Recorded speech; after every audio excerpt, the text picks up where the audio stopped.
And we're going to move directly on to something that's very related.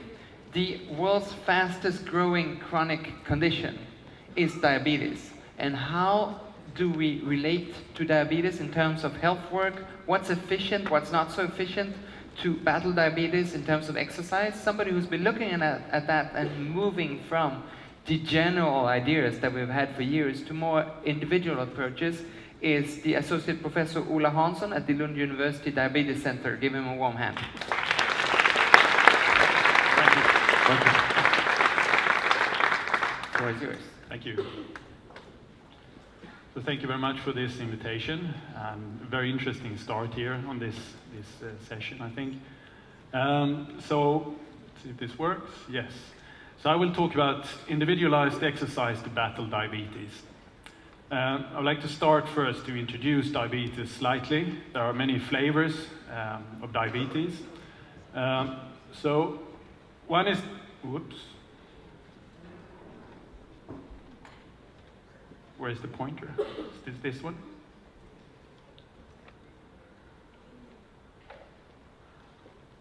All right. So one is type 1 diabetes, and that's mainly a lack of insulin. It's an autoimmune disease, and it affects young children mainly. Another form is gestational diabetes, which is also one of the the major forms of diabetes, different kinds. It's more of insulin resistance, so it's the effect of insulin on target tissues. But the absolutely largest form is type 2 diabetes. So this is the most individuals affected by this form. And it stands on two legs. It's a defective insulin secretion from the pancreas, and also defective insulin resistance. And insulin resistance is the effect of insulin on liver, fat, and skeletal muscle. There are a number of risk factors for type 2 diabetes, and it's obesity and lack of physical activity as the main risk factors. And they influence people slightly older. So diabetes is fairly simple in one way. So you diagnose it by looking at how much sugar you have in your blood. So blood glucose levels. And the table you can see down here is some of these cutoffs that's been used to determine if you're a normal, you're pre-diabetic, or a diabetic person. So that doesn't seem too bad, right? However, the major problem with diabetes is all the condition that follows with diabetes. So these are some quite alarming numbers. So for instance, you have 25 times higher risk of getting an eye problem if you have diabetes. Also, you have 5 times higher risk of getting a kidney disease, and 20 times higher risk of getting some of your lower limbs amputated. It's also a killer, as we heard from the previous speaker, so you have a higher risk of getting heart attacks and also stroke. So to put this in numbers that one can relate to, saying if you take a person the age of 50 that have diabetes and compare it to a person that same age but no diabetes. So the person with diabetes on average would have 6 years shorter lifetime. And that's quite a long time. So important to remember, diabetes is not curable. Bariatric surgery have been said to be a cure, but you have people getting back to diabetes afterwards. But it's not a curable disease. Diabetes 2 I'm talking about. Diabetes 2 is curable. Sorry? Diabetes 2 is curable. Wow. With vegan diets, the improved is technical by Neil Bernard. All right. Maybe we should discuss this afterwards, I think. It's no problem. All right. So it can be controlled fairly well, at least. And the things that we use in the healthcare system is education. So we educate people about the disease, how you can live with the disease. Important with a healthy diet, we just heard about also, and regular exercise. And we have medications, but they help the symptoms mainly. So there are pills, increasing insulin secretion and increasing insulin action also. And of course, insulin injections. And very important to do regular checkups with your physician to control your condition. It's a major problem worldwide. It's huge numbers. It's about 415 million people living with diabetes today worldwide. And this number is increasing to estimate that 640 million people with diabetes worldwide by the time of 2040. The major increase in number of cases, however, is not in the Western societies, like we heard before also. So it's in the Western Pacific region in China and Southeast Asian region in India mainly. Here is where we find the most cases in the future. An interesting aspect of this is also, as I said, that the major increase is not in the Western societies. It's in developing regions like in Africa, Middle East, North Africa, Southeast Asia, and South and Central America. So these are sort of the background figures here, and one thing that every 7 seconds, a person dies from diabetes in the world today, and that's a lot. And that corresponds to some 5 million deaths per year worldwide in diabetes or diabetes-related causes. As I also said, most people living with diabetes today is living in low and middle income countries.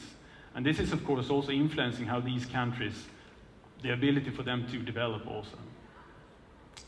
In terms of money, $1 out of $9 spent on healthcare is spent on diabetes-related healthcare, and an enormous amount of $612 billion worldwide. And that's 11% of all healthcare expenditures. So it's a huge amount of money. So what can we do about this? How can we try to attack this massive problem worldwide? So one thing is that if you want to prevent diabetes, you have to look at sort of the risk factors. And it is diets and exercise. And this is a study done a few years back from the US. And what you can see here is a study with 3,000 individuals, and it's been followed over 4 years. At the beginning of the study, all of them were non-diabetics, so they were healthy people with pre-diabetes. So they were at very high risk of getting the disease. So they got 3 different forms of intervention treatments here. One got the placebo, the control arm here. One got the anti-diabetic tablet called metformin, that's very, very common. Another one got the lifestyle intervention strategy with diets and exercise. On the y-axis, you can see how many people that developed diabetes over this 4-year period. And if you look at the control arm here, you have something like 350 individuals out of the 1,000 individuals getting diabetes within 4 years in this study. If you look at the medication, the tablet, it's something like 300 individuals out of the 1,000. But the best prevention strategy was definitely lifestyle intervention. So this was increased exercise and a more healthy diet. And in this case, it was around 200 individuals. There is a problem with this, of course. I mean, yes, we should exercise more and we should eat more healthy. The problem is that, well, it's not a problem, but we're individuals, and we will respond differently to these types of changes that we do in our environment. And this is a Canadian study, one of the largest, looking at effects of exercise intervention. And it's measured in terms of fitness or increased VO2 max, oxygen uptake. And it's divided in different ranges of increase during this exercise intervention. The y-axis, you can see how many individuals that ended up in these different ranges. And we see what we often see when the numbers are high, it's a normal distribution of the response to this standardized exercise. This could, of course, be by many different reasons. It could be how they exercise precisely in detail. It could also be their genetic background and their background, their environmental background. But what we see is some individuals don't really benefit from this exercise at all, and some individuals, they benefit a lot. So it's sort of an unfair response to exercise here. So we wanted to look at this in terms of if we have people with high risk of diabetes due to genetic causes, so they have a genetic background, a family history of diabetes. So a mother, a father, a brother, or a sister with diabetes. Does that in any way influence how these individuals will respond to exercise? So a few years back, we recruited 50 men from the Malmö region, and half of them, what will be called the FH plus group, they have a close relative with diabetes. So they carry mutations increasing their risk of getting the disease. And the risk will be increased something like 3 times for this group. We have a control group also, which is very, very similar, except they don't have this close relative. They're all non-diabetics from the beginning here, And they were very well matched for these factors that we look at here. Age, around 40, slightly overweight, BMI of 30, and around 90-95 kilos. So what we did with these individuals is that we put them on an exercise intervention 3 times a week for 1 hour at Friskis och Svettis. So it's nothing very fancy or particular. This was 3 times a week, 1 hour. What they did was something around 1 to 2 times a week on average. So this is something feasible, at least in our society. We can do this. This is not something very, very special. So they did 6 months of this exercise, and we did a number of tests on them and measured many, many things. And one thing that we looked at was how much exercise they actually did during these 6 months. So if we looked at how hard they exercised at each section in average, we didn't see any difference between the high-risk group and the low-risk group. So the intensity of exercise was not different. What we found was that the high-risk group actually exercised much more as a group compared to the low-risk group. So they were maybe more motivated. They know that they have a higher risk, and if they exercise, they reduce this risk. So that's maybe not surprising, but they did more exercise. So what do you think happened? If we do exercise 1 to 2 times a week, Friskis och Svettis, something standard exercise, what happens to these parameters? Well, things happen, of course, and it happened sort of what we expected. These individuals, the high-risk group, well, they reduced their weight slightly.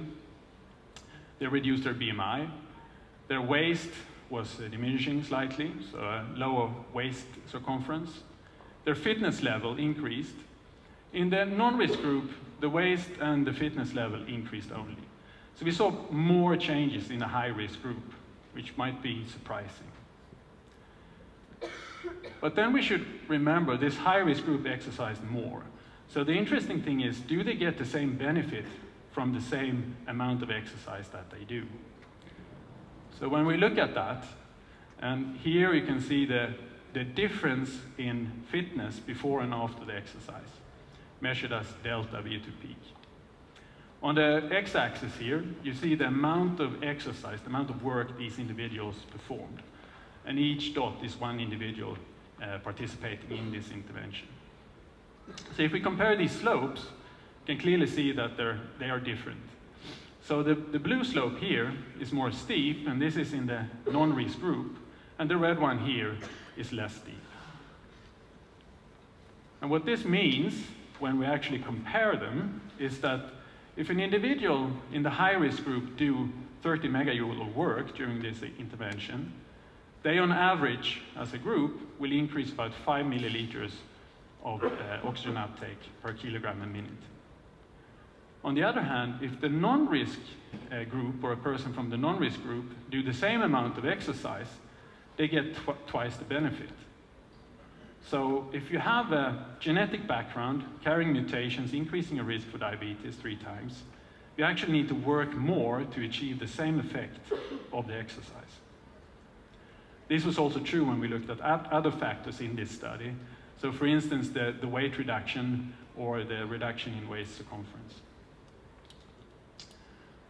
So to conclude this, what we found here was that the relative modest increase in physical activity actually gave them beneficial effects, both groups. So everyone benefited from the exercise, and that's very important to remember, of course. The high-risk group, this family history group, close relatives with diabetes, they did more exercise, more number of times they exercised, and they did more work throughout this period. But the important and interesting thing was that individuals in the high-risk group, they did not benefit from the exercise intervention to the same extent as the non-risk group. So this raised a number of questions for us.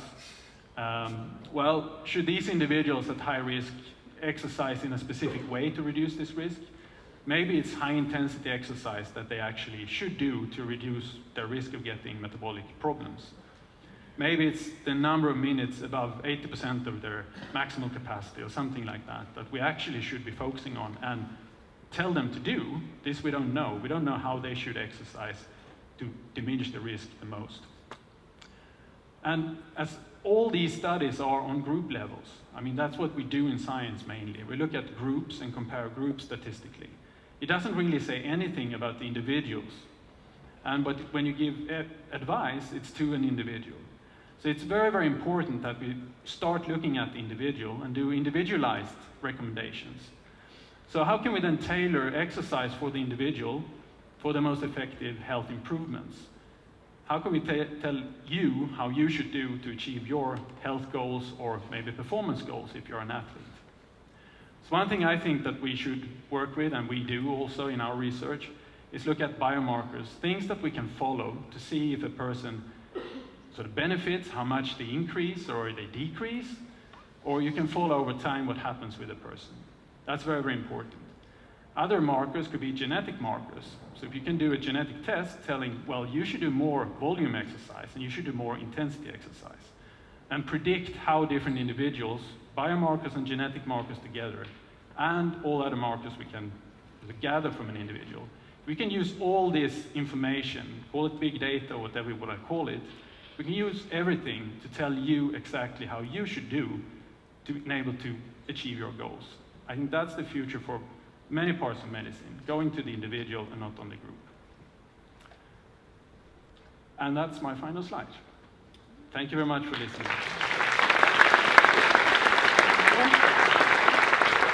Wonderful. Thank you so much, Ola. Very interesting, and I guess it comes quite close to us. Is there anyone in the room who maybe have a relative or know someone who has diabetes?